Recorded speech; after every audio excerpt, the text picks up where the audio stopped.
This adventure is supported by Ashworth Automotive in Weston-super-Mare, the #1 garage keeping you and Helmet Head on the road.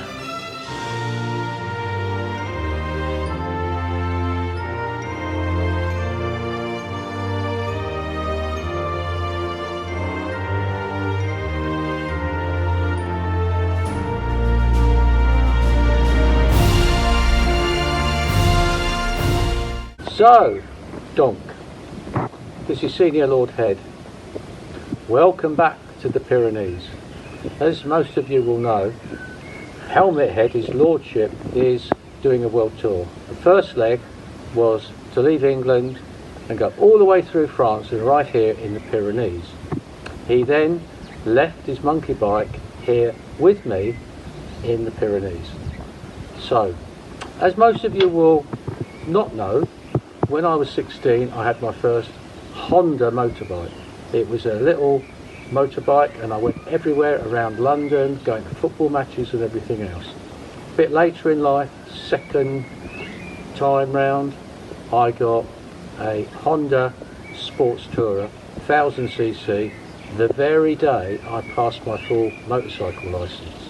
I had that for a few years, absolutely fantastic. And then after that I had a Honda Fireblade, top speed 140, 150 miles an hour.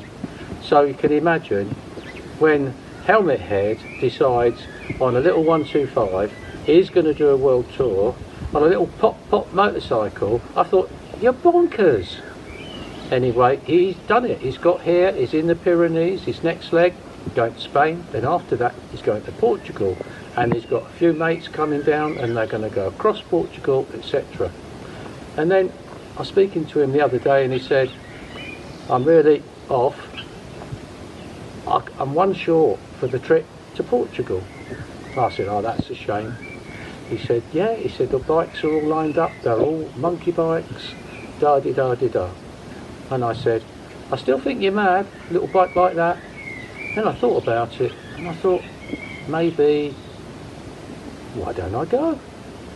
So what I'm going to do, I said I'm going to go, but I've got to think, can I ride a little 125? Can I go across Portugal on it? Because as Alan and Helmet Head will tell you all the time, I'm knocking on a bit now. You would never imagine, would you? But I am. Anyway, I'm thinking, his monkey bike's here in my garage, so I could give it a whirl. So what I'm going to do, I'm going to get the monkey bike out and I'm going to have a little go with it, make sure I can get on and off, make sure I can start it, make sure I can ride it, etc, etc, and then I'll make my mind up. So in the next episode you'll see me trying to see whether or not the monkey bike is good enough for me and I'm good enough for the monkey bike. Take care, see you soon.